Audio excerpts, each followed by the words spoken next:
Assalamualaikum warahmatullahi wabarakatuh. Salam sejahtera. Senang sekali saya dapat menjumpai Anda kembali.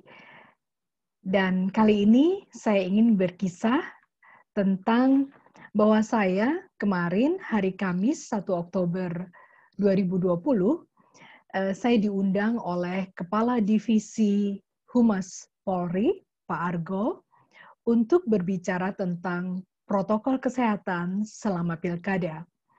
Bersama saya ada Irjen Polisi Imam Sugianto, Pak Imam, sebagai Asop Kapolri, kemudian Pak Abhan, Ketua Bawaslu Republik Indonesia, kemudian Bang Ilham Saputra, PLH Ketua KPU, dan dengan moderator Christian Greg dari TV One. Nah, saya ingin membagi pada Anda apa yang saya berikan kemarin tanggal 1 Oktober 2020. Ya, bentar, saya akan share screen ya. Bentar.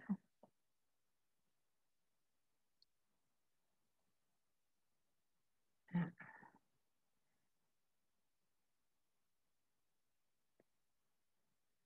Sudah tampak dari sana ya? Bentar. Oke, baik. Ini adalah yang saya bagi kemarin ya dalam pertemuan dengan Pak Imam Sugianto, Pak Ilham Saputra, dan juga Pak Abhan di Hotel Ambara, Blok M, Kebayoran Baru, Jakarta Selatan. Nah, ini saya membawakan tentang urgensi tertib protokol kesehatan dalam kampanye Pilkada Serentak 2020.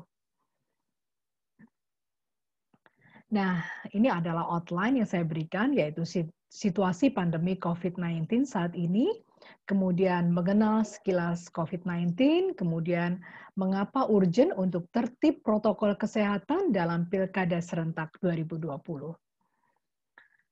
Nah, ini adalah data COVID yang bisa Anda lihat. Ini terakhir 29 September 2020 pukul 12 ya.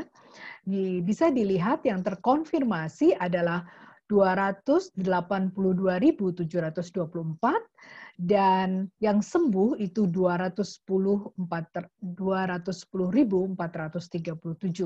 Bisa kalian lihat bahwa angka kesembuhan meningkat ya. Kita harus mengapresiasi semua jajaran di Kementerian Kesehatan, tenaga kesehatan, semua ya atas keberhasilan ini ya.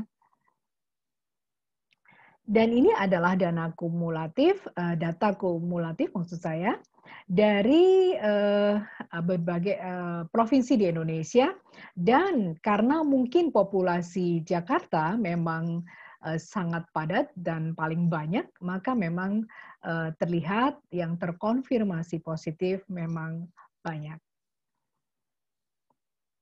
Nah, ini adalah mengapa penting sekali untuk menjaga protokol kesehatan selama pandemi COVID-19 ini ya.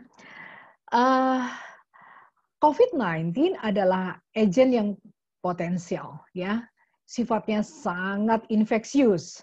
Angka reproduksi virus ini itu 2-4 kali lipat dibanding virus biasa yang kita kenal selama ini.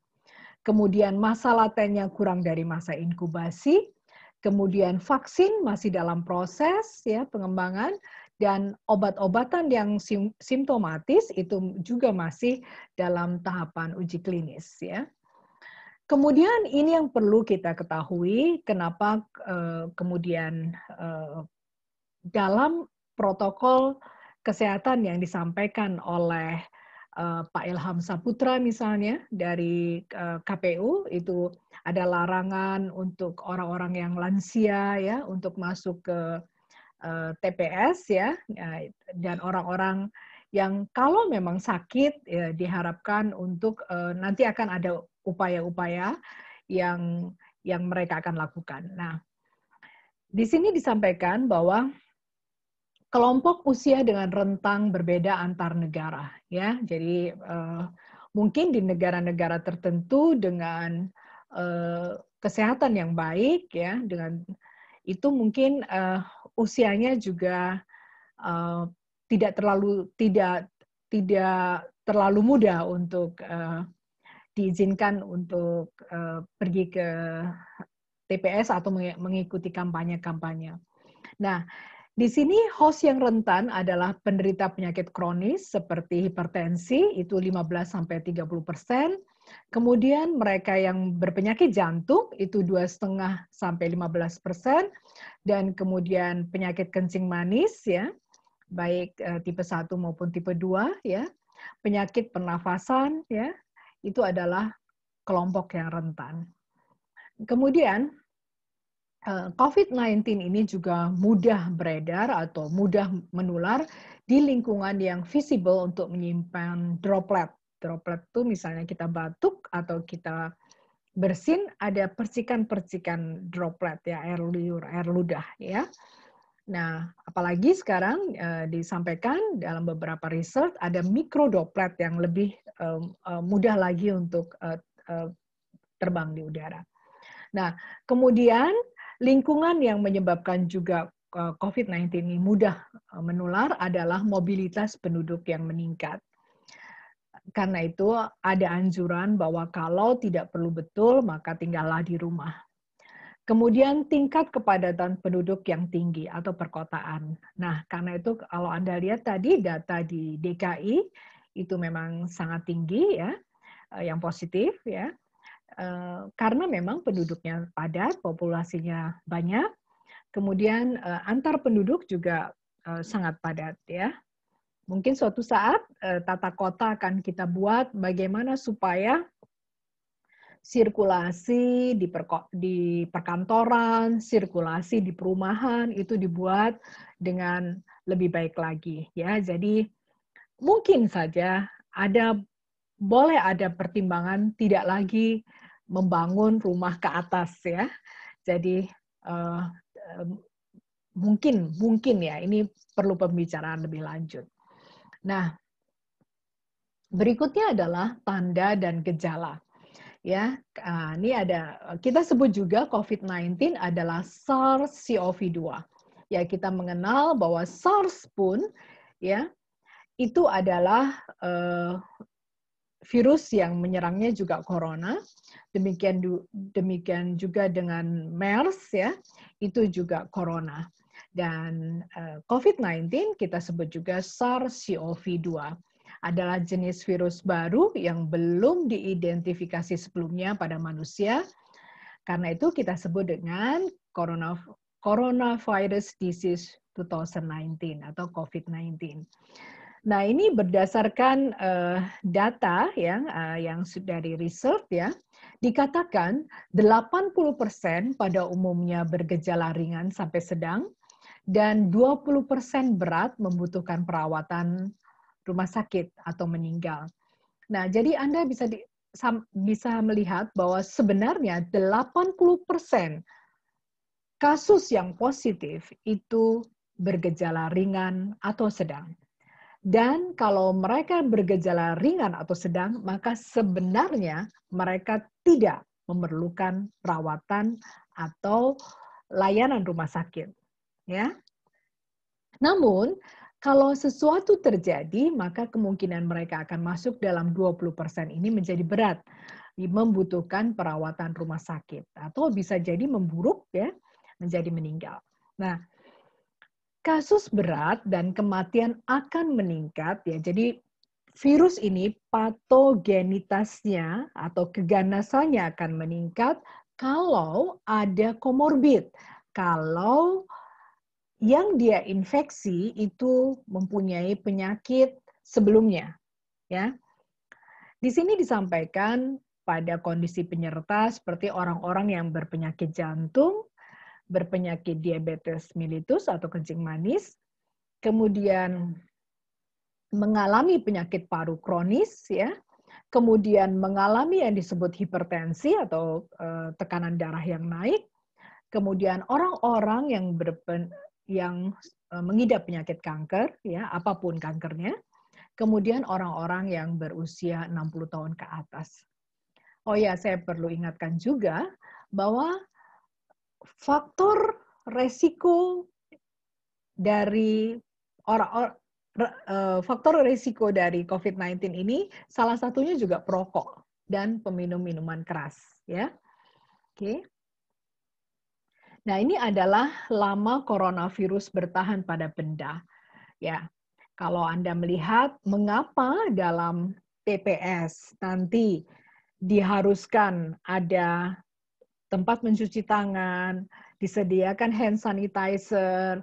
Kalau didapati ada pemilih ketika dengan pemeriksaan suhu badan lebih dari 37,3 derajat Celcius, maka mereka akan disediakan bilik tersendiri untuk bisa tetap menggunakan hak pilihnya, ya. Itu kita lihat di sini, maka kalau di permukaan plastik, maka coronavirus dia dapat bertahan selama 5 hari. Kemudian kalau pada kertas, maka bisa bertahan 4-5 hari, ya. Kalau pada gelas, ya, kaca, gelas, itu bisa bertahan 4 hari juga. Kemudian pada permukaan aluminium, itu 2-8 jam, ya. Kemudian pada surgical gloves itu 8 jam, ya. Kemudian pada permukaan baja atau steel itu 48 jam atau 2 hari. Dan pada kayu itu bertahan selama 4 hari. Itu sebabnya perlunya kita semua dianjurkan untuk sering mencuci tangan.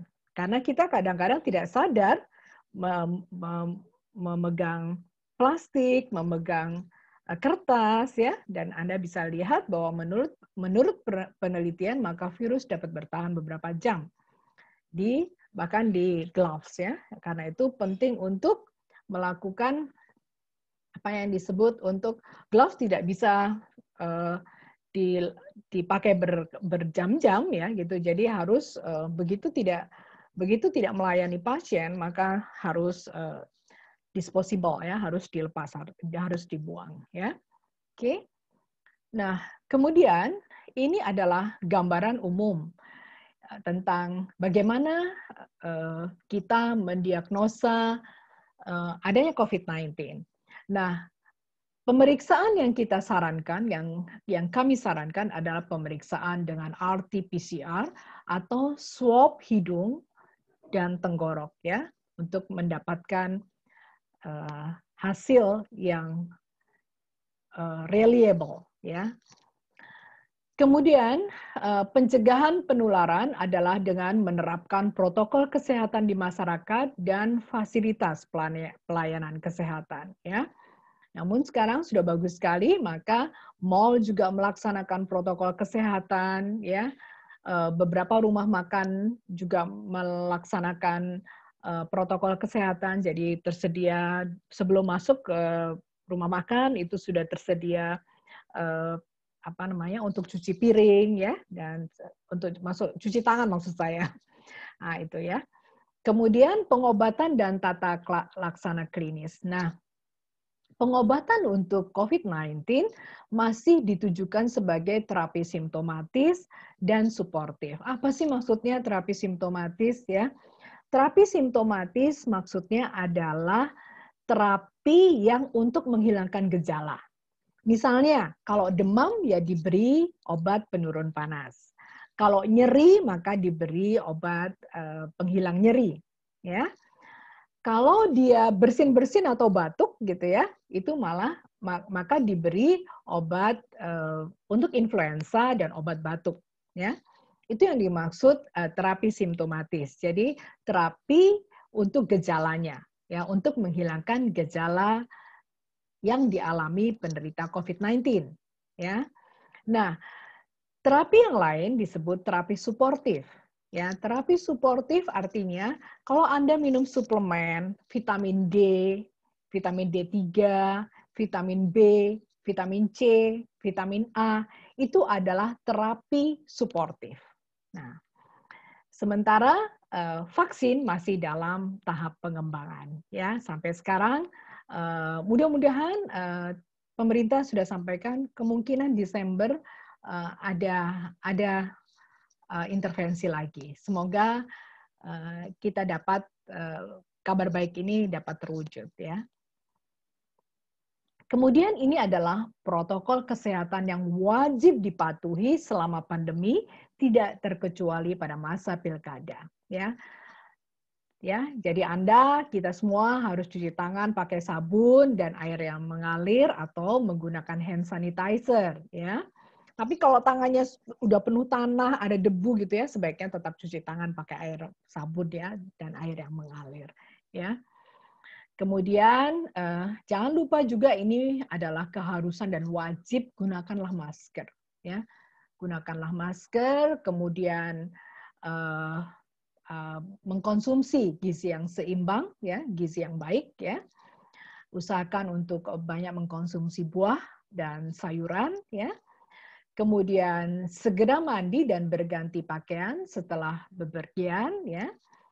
Jadi kalau dari luar ya itu penting untuk segera mandi ya, jangan sampai menularkan virus ke dalam rumah ya.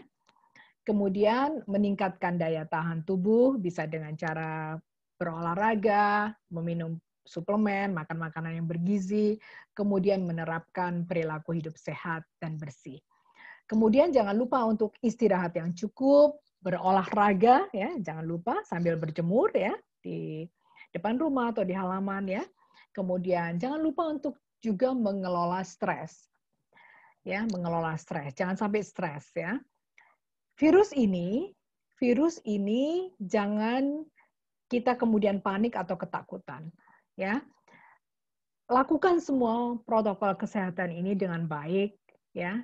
Ya, insya Allah kita akan senantiasa sehat ya. Demikian juga kalau ada penyakit, kalian punya penyakit seperti jantung, diabetes dan sebagainya, kelola dengan baik. Anda juga bisa dapat melakukan konsultasi melalui telepon ya dengan dokter pribadi Anda ya. Kalau juga beberapa tenaga kesehatan dengan senang hati untuk membantu ya. Misalnya bidan di puskesmas ya, para dokter umum itu juga bersedia memberikan informasi pada Anda.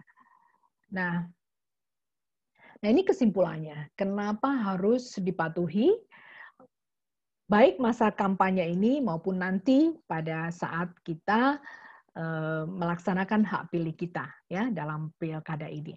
Yaitu protokol kesehatan harus dipatuhi karena COVID-19 amat mudah menular. Tadi sudah saya sampaikan ya di slide pertama malahan ya, bahwa sangat infeksius, sangat menular. Kemudian COVID-19 bisa bertahan hidup di permukaan benda mati beberapa jam. Kemudian COVID-19 menyerang vulnerable people seperti ibu hamil ya, orang-orang yang berusia 65 tahun ke atas ya, orang-orang dengan komorbid ya, dengan penyakit-penyakit penyerta. Nah, itu karena itu penting kita menaati setiap protokol kesehatan ini ya. Sebenarnya tidak hanya pada masa pilkada ini, tetapi seterusnya. Ya. Nah, ini ada gambarnya juga. Kalian jangan lupa untuk senantiasa memakai masker. Baik, sebentar ya. Jadi, nah, baik, Anda bisa lihat bahwa itu yang kemarin saya sampaikan ya, memenuhi undangan Humas Polri. Terima kasih atas perhatian Anda. Semoga bermanfaat. Assalamualaikum warahmatullahi wabarakatuh. Salam sejahtera.